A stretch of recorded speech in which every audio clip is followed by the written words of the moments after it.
नमस्कार, सुजस बुलेटिन में आपका स्वागत है। मैं हूं आपके साथ अभिलाषा गर्ग। एक नजर हेडलाइंस पर।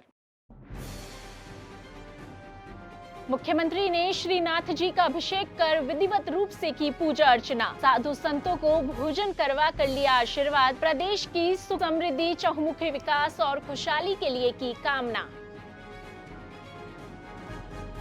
ई गवर्नेंस के क्षेत्र में बढ़ता राजस्थान। जन आधार अब डिजी लॉकर पर भी उपलब्ध। हार्ड कॉपी रखने की आवश्यकता नहीं। असली दस्तावेजों के बराबर ही माने जाएंगे प्रमाणिक। गिव अप अभियान ने खाद्य सुरक्षा व्यवस्था को बनाया पारदर्शी और निष्पक्ष। अपात्र लाभार्थियों ने स्वेच्छा से छोड़ी खाद्य सुरक्षा। लाखों पात्र परिवारों तक खाद्य सहायता की पहुंच हुई आसान। मुख्यमंत्री श्री भजनलाल शर्मा ने वर्ष 2026 की प्रथम पावन वेला में श्रीनाथ जी का अभिषेक कर विधिवत रूप से पूजा अर्चना की। इस अवसर पर उन्होंने श्रीनाथ जी के चरणों में प्रदेश की सुख समृद्धि, चहुमुखी विकास, खुशहाली और समस्त प्रदेशवासियों के सुखमय, मंगलमय और आरोग्यमय जीवन के लिए हृदय से कामना की। इस शुभ अवसर पर मुख्यमंत्री श्री शर्मा ने श्रीनाथ जी मंदिर परिसर में साधु संतों को आदर पूर्वक भोजन करवा कर उनका आशीर्वाद प्राप्त किया। मुख्यमंत्री ने भक्तिभाव और श्रद्धा के साथ मंदिर परिसर में उपस्थित श्रद्धालु और साधु संतों से मिलकर प्रदेश की खुशहाली के लिए कामना की। मुख्यमंत्री श्री भजनलाल शर्मा की मंशा के अनुसार ई गवर्नेंस प्रणाली के माध्यम से आमजन को सरल, सुलभ और त्वरित सेवा उपलब्ध कराने के उद्देश्य से अब जन आधार कार्ड भारत सरकार के डिजी लॉकर पर भी उपलब्ध करवा दिया गया है। अब आमजन सरकारी सेवाओं का लाभ लेने के लिए ऑनलाइन ही जन आधार उपलब्ध करवा पाएंगे। उन्हें अब हार्ड कॉपी रखने की आवश्यकता नहीं होगी। डिजी लॉकर में उपलब्ध दस्तावेज असली दस्तावेजों के बराबर ही प्रमाणिक माने जाएंगे। जन आधार प्राधिकरण के शासन सचिव और महानिदेशक डॉक्टर रवि कुमार सुरपुर ने बताया कि डिजी लॉकर में कार्ड उपलब्ध होने से कागज रहित प्रशासन को बढ़ावा मिलेगा और दस्तावेज सत्यापन में लगने वाला समय कम होगा। निदेशक श्री निर्मल कुमार सेठी ने बताया कि राजस्थान सरकार की 200 से अधिक योजनाओं और सेवाओं में लाभ प्राप्त करने के लिए अब जन आधार अनिवार्य माध्यम बन चुका है। इसके अलावा जन आधार कार्ड को व्यक्तिगत पहचान, पते की पुष्टि और पारिवारिक संबंधों के प्रमाण के रूप में भी मान्यता प्राप्त है। डिजी लॉकर डिजिटल इंडिया पहल का हिस्सा है, जो नागरिकों के डिजिटल सशक्तिकरण और महत्वपूर्ण दस्तावेजों की सुलभता और प्रमाणिकता सुनिश्चित करता है। यह प्रणाली रियल टाइम वेरिफिकेशन की सुविधा प्रदान करती है, जिसके माध्यम से सरकारी एजेंसियां यूजर की सहमति से सीधे डेटा सत्यापित कर सकती है। डिजी लॉकर पर जन आधार कार्ड डाउनलोड करने के लिए नागरिक को Jan Aadhaar number, member ID और मोबाइल ओटीपी दर्ज करना होगा। इस कदम से राजस्थान में सरकारी सेवाओं की पहुंच आसान, तेज और पारदर्शी बन गई है। राज्य सरकार के द्वारा शुरू किए गए गिव अप अभियान के माध्यम से राजस्थान में खाद्य सुरक्षा व्यवस्था को अधिक पारदर्शी, निष्पक्ष और जवाबदेह बनाया गया है। इस पहल के तहत अपात्र लाभार्थियों के द्वारा स्वेच्छा से राशन सुविधा छोड़ने और सूचियों के सुव्यवस्थित शुद्धिकरण से लाखों पात्र परिवारों के लिए खाद्य सहायता का मार्ग प्रशस्त हुआ है। पारदर्शिता और जनभागीदारी पर आधारित इस अभियान ने सामाजिक न्याय को सुदृढ़ किया है और यह सुनिश्चित किया है कि खाद्य सहायता वास्तव में जरूरतमंदों तक पहुंचे।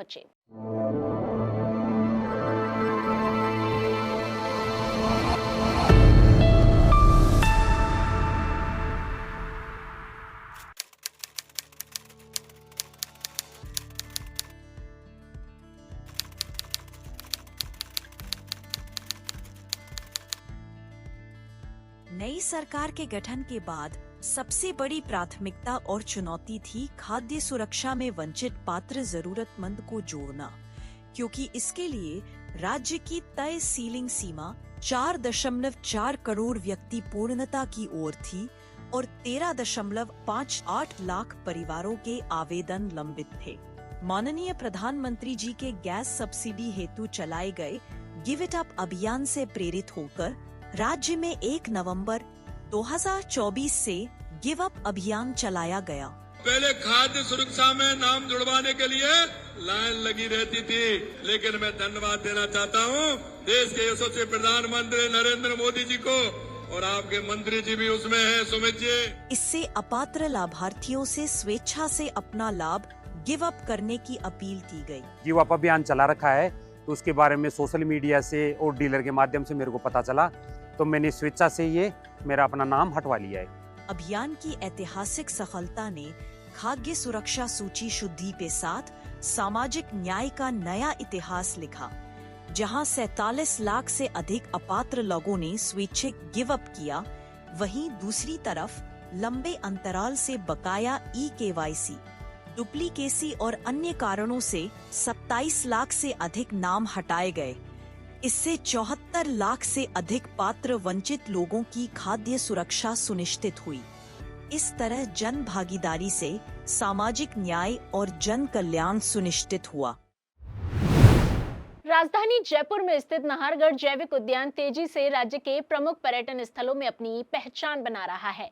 जयपुर भ्रमण पर आने वाले देशी विदेशी सैलानियों के लिए नाहरगढ़ जैविक उद्यान के साथ साथ यहां संचालित टाइगर और लायन सफारी विशेष आकर्षण का केंद्र बन गई है।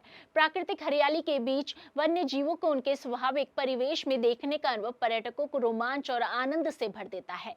सहायक वन संरक्षक श्री देवेंद्र सिंह राठौड़ ने बताया कि जनवरी 2025 से दिसंबर 2025 के दौरान नाहरगढ़ जैविक उद्यान और सफारियों में 3,73,869 पर्यटकों ने भ्रमण किया, जिससे विभाग को 2 करोड़ 36 लाख रुपए से अधिक का राजस्व प्राप्त हुआ। नाहरगढ़ जैविक उद्यान में 3,39,433 पर्यटक पहुंचे, जबकि 18,831 पर्यटकों ने लायन सफारी और 15,605 पर्यटकों ने टाइगर सफारी का आनंद लिया। दोनों ही सफारियां पर्यटन सीजन के दौरान जयपुर वासियों सहित बाहर से आने वाले सैलानियों के लिए प्रमुख आकर्षण का केंद्र बनी हुई है।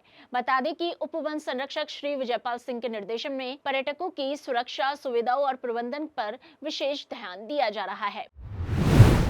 मुख्यमंत्री श्री भजनलाल शर्मा के नेतृत्व में राजस्थान सरकार सहकारी क्षेत्र को सशक्त बनाने के लिए अनेक कदम उठा रही है। नए सहकारी संगठनों के गठन, भंडारण अवसंरचना के विकास, लक्षित वित्तीय सहायता योजनाओं और सामान्य सेवा केंद्रों तक पहुंच के विस्तार के माध्यम से राज्य में सहकारी संस्थाओं की क्षमता और सेवा प्रदान करने की दक्षता को मजबूत किया जा रहा है।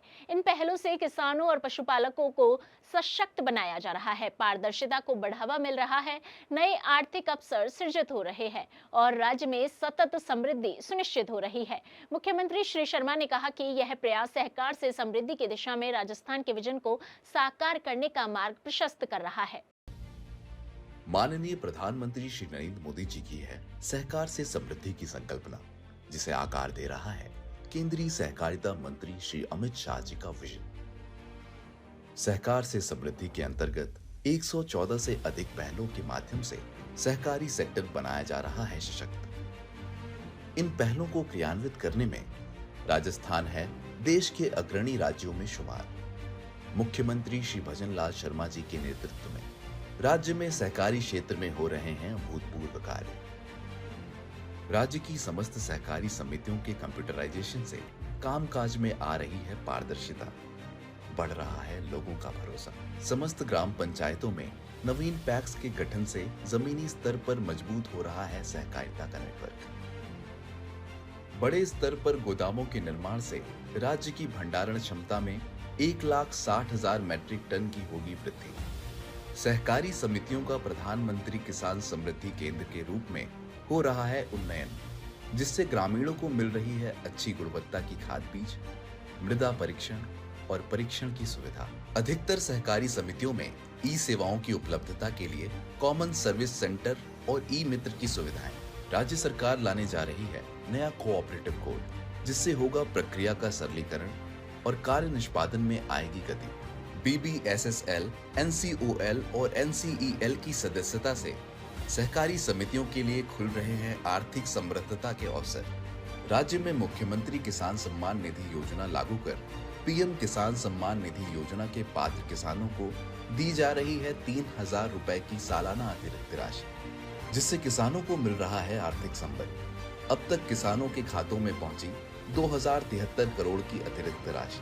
गोपाल क्रेडिट कार्ड योजना के अंतर्गत गोपालक परिवारों को दिया जा रहा है बिना ब्याज 1 लाख रुपए तक का ऋण। 634 करोड़ से अधिक के ऋण किए जा चुके हैं वितरित। ऐसे ही और भी कई कदमों से साकार हो रहा है सहकार से समृद्धि का संकल्प। सहकारिता से खुल रहे हैं समृद्धि के द्वार। प्रतिबद्ध है राजस्थान सरकार। सो जस्ट बुलेटिन में आज के लिए इतना ही। फिर होगी आपसे मुलाकात, तब तक के लिए नमस्कार।